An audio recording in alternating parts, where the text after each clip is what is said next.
Welcome to the Grow Your Practice podcast. Hi, I'm your host, Chad Madden, owner of Madden Physical Therapy and Breakthrough. Join me each week as we dive into the best practices, systems, principles, tips, and tricks to help you grow your private practice. This week, in this episode, we're going to be talking about 6 steps to create your direct-to-consumer marketing system. And the system that we use here it's true in any situation. Just walked another through this morning, but think about what you're doing as a clinician. Then we're going to apply the same 6 steps to your marketing. But here's how we'll think about this. So if I'm treating Mary and I'm taking a look at what Mary has going on with her shoulder, the first thing that I'm going to do is look, right? So I'm going to take her strength measurements, range of motion measurements. I'm going to do my special tests. I'm going to look at the history, but I'm going to look at what Mary has going on with her shoulder so that I create a treatment hypothesis. We can do the same exact thing in marketing, right? We can look. So an easy way to look, if you're listening to this right now, is I would think about attribution. So there are 5 places that we can get a new patient from in your private practice. We can get a reactivation. That's a past patient coming back to you for additional care. Could be for the same diagnosis, maybe for something different. The next level up, we can have word of mouth, friends and family referrals. Next level up is we could have another professional referral. So physician, nurse practitioner, PA, dentist, podiatrist, etc. in your area who's sending somebody to you, referring somebody to you. The next level up, we could have a partner. So we could have a gym in our area or a large employer that's promoting our services to their members, to their employees. And the final level is we could have cold traffic marketing. So if you were to think about your practice within the last 12 months, what percentage of your new patient flow came from past patients? So that would be past patients, reactivations, and past patient friends and family referrals. What percentage came from physicians or professional referrals? And then what percentage came from cold traffic marketing, right? And you have an idea there, right? So maybe it's, years ago in physical therapy, private practice, it was 80, 90% physician referrals. I know at one point we were near 100%. And today those numbers are a bit flipped, where you might be 90% direct to consumer with cold traffic marketing and patient reactivations, word of mouth referrals, and then only 10% physician referrals. But think about that in the last 12 months. That's how we look at marketing. Getting back to Mary and her shoulder, the next thing that we're going to do is we're going to create a treatment plan, right? So we're going to set some long-term goals. Maybe that Mary can get back to dressing herself independently and without pain. And we're going to set some other goals in there as well. It's the same exact thing in marketing, right? What are our goals? The very first thing that you can think about is how many visits are we at right now? What's our capacity for visits? And how many more new patients do we need to fill our schedules?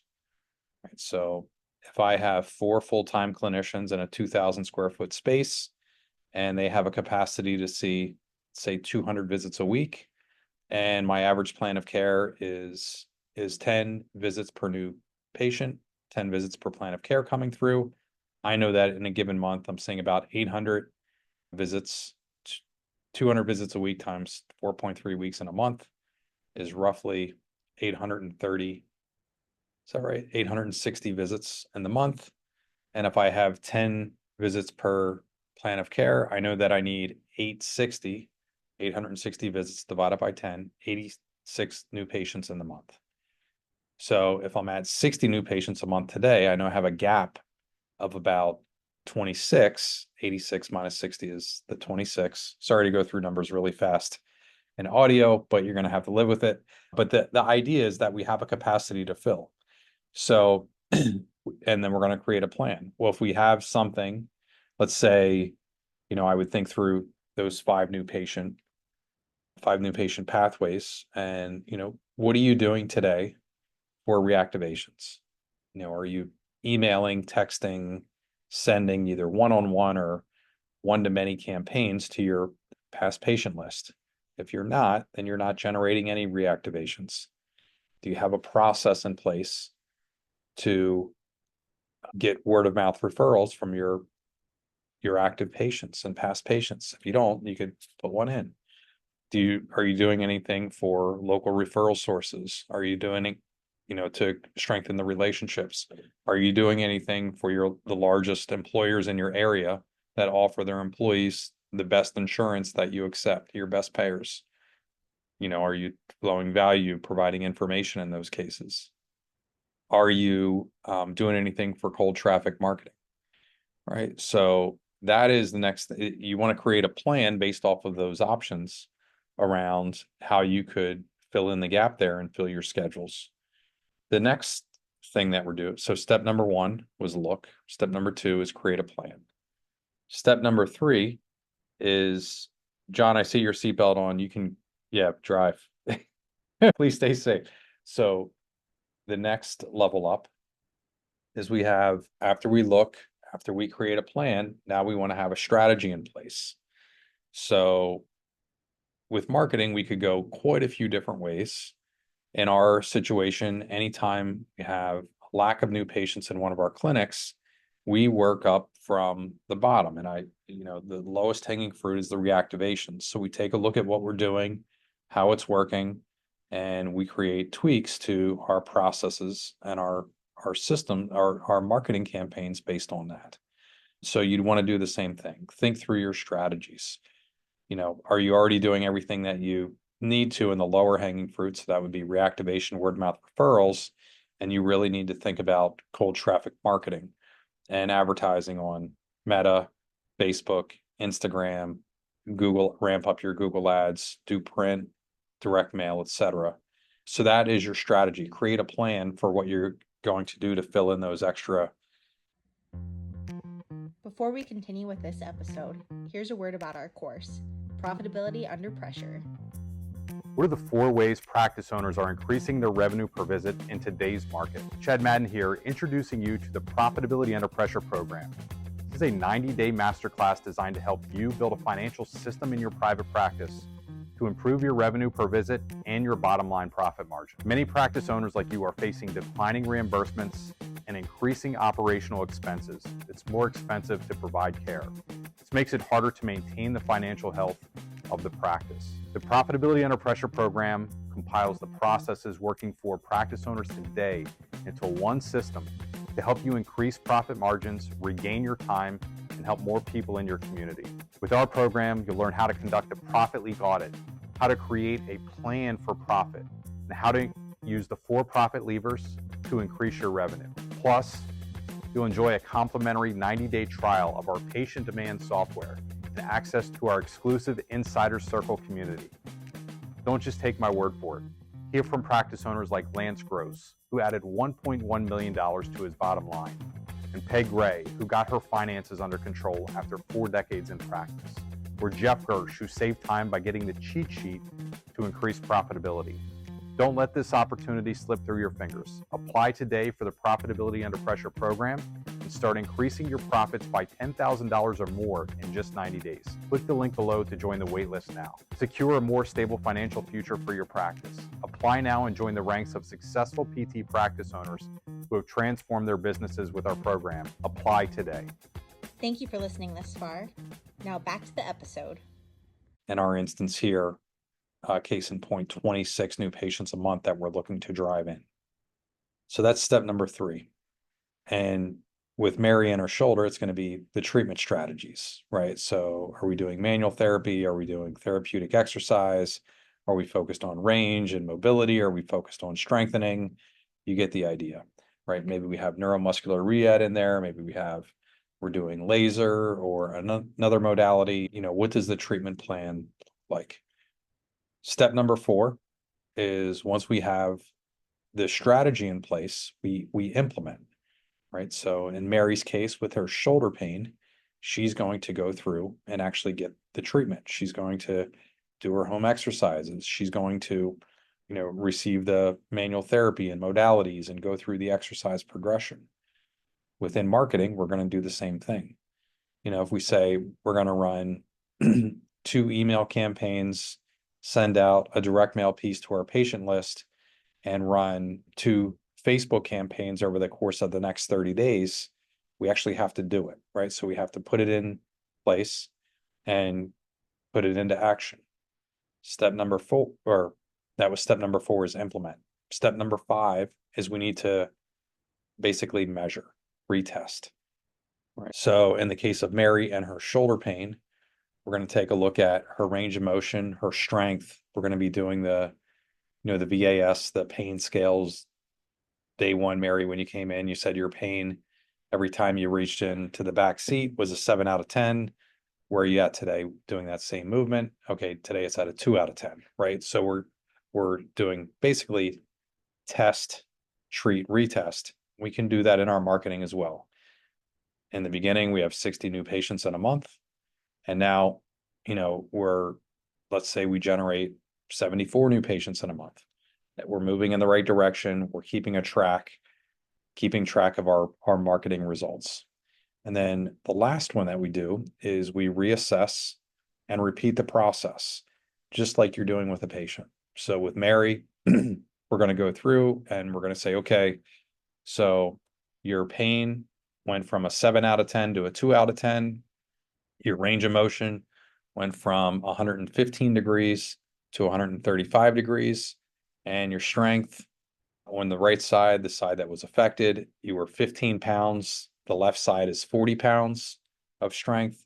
And you went from 15 to 25, right? So we're moving in the right direction. Then we're going to create a new plan, right? And we're going to update our existing plan. It's the same exact thing with your marketing. So, we sent an email campaign, and we're going to have to take a look at what happened there. And as a practice owner, this is our number one role. We only have 2 functions that we can do as a practice owner, or that we should be doing in the practice owner role. And number 1 is getting the right people in the right seats, team building, helping them succeed. Number 2 is working on our processes and our systems. For example, if we do send out an email campaign, and I'll use a real life example that we had here, and let's say you had 77 responses to that email campaign within 24 hours. And so you're talking with your marketer and you hear 77 responses. You circle back a week later and you take a look and you say, okay, so we had 77 responses. How many of those people scheduled an appointment? And the marketer says 3, right? So we're going through the reassessment here and we're saying, okay, so 77 responses, 3 people scheduled an appointment. What happened? What's the next logical follow-up? You would want to know what happened to the other 74 people. So I would ask, in this case, the marketer, okay, show me the response that was sent out. And you could see, if it's an email response that we're sending back out, and I see that the biggest mistake I see here is we're trying to tell our past patient how great we are. That's an error, right? In an email response. What we would want to do is ask more questions. So, Mary, you responded to the email. You said you had shoulder pain within the last 30 days. Can you tell me more about that? How long has your pain been going on? What's your pain stopping you from doing? What have you tried for treatment so far? How did that work? I would go through questions like that. And by the way, they're called calibrated questions. And that's from material from Chris Voss, who wrote Never Split the Difference. But I would ask questions like that rather than tell Mary, oh, you can see Dr. Dan. He's amazing. He helps shoulder patients all the time. By the way, he has a certification in COMT. That stands for Certified Orthopedic Manual Therapy. And he also has a DPT, and he teaches at Lebanon Valley. He also teaches nationally other physical therapists how to treat. He's been published in the research, and right, I wouldn't do that. And when we look at those responses, that's pretty typical. But yeah, so we want to reassess and then adjust our plan accordingly. So if we send something out and we get an amazing response, we're going to take a look at what's happening there. So just to review again, the 6 steps are: number 1 is we want to look. So that is, in our case, with marketing and building a direct-to-consumer marketing system. we want to take a look at our attribution. So where are our new patients coming from? What's working well for us? The second thing that we want to do is we want to create a plan. And for most of us, that plan is going to be, how do we fill in the schedule so that we're at full capacity? The third thing we want to do is strategize. So we can take a look at, what are we doing for past patient reactivation? Is there something there that we can improve? Or are we doing nothing at all? And anything would be a step in the right direction, right? An email campaign, a text campaign, a direct mail piece. That's step number 3. Step number 4 is we implement, we put our plan into action and execute. And then number 5 is we measure the results of what's going on. And then 6 is we reassess and we repeat. In our practices, we're doing this every single month for every clinic. And we focus on it heavily each quarter. Once a quarter, we get together and make sure that the plan that we have in place, we plan a quarter at a time. But the plan that we have in place is enough to generate the new patients that we need in order to keep our clinician schedules full. So they're the 6 steps: look, plan, strategize, implement, measure, reassess. It's exactly what you're doing in the clinic as a clinician when you're working with a patient. And it's also the same thing that you should be doing as a marketer when you're thinking about this for your private practice. Great. So I know this will be coming out after the fact, but yeah, I'll be at the Private Practice Section Association event later this week, actually leaving there tomorrow. So by the time that you hear this, I will have an update for you of what we learned there. Really looking forward to learning from other owners, talking with other owners, getting a good pulse for what we're all going through right now as private practice owners. But otherwise, in the next episode, I'll be updating you on what I learned in Washington, D.C. at the private practice section meeting. The most important step, I think, of that is the doing it step. Seems to be the toughest one. The doing it into step. action. I got to work on that one. Yeah. All right. Good call out, John. Appreciate that. Otherwise, thanks everybody, and we'll see you next week on the next episode. Take care. What are the 4 ways practice owners are increasing their revenue per visit in today's market? Chad Madden here, introducing you to the Profitability Under Pressure program. This is a 90-day masterclass designed to help you build a financial system in your private practice to improve your revenue per visit and your bottom line profit margin. Many practice owners like you are facing declining reimbursements and increasing operational expenses. It's more expensive to provide care. This makes it harder to maintain the financial health of the practice. The Profitability Under Pressure program compiles the processes working for practice owners today into one system to help you increase profit margins, regain your time, and help more people in your community. With our program, you'll learn how to conduct a profit leak audit, how to create a plan for profit, and how to use the 4 profit levers to increase your revenue. Plus, you'll enjoy a complimentary 90-day trial of our patient demand software and access to our exclusive Insider Circle community. Don't just take my word for it. Hear from practice owners like Lance Gross, who added $1.1 million to his bottom line, and Peg Gray, who got her finances under control after 4 decades in practice, or Jeff Gersh, who saved time by getting the cheat sheet to increase profitability. Don't let this opportunity slip through your fingers. Apply today for the Profitability Under Pressure program and start increasing your profits by $10,000 or more in just 90 days. Click the link below to join the waitlist now. Secure a more stable financial future for your practice. Apply now and join the ranks of successful PT practice owners who have transformed their businesses with our program. Apply today.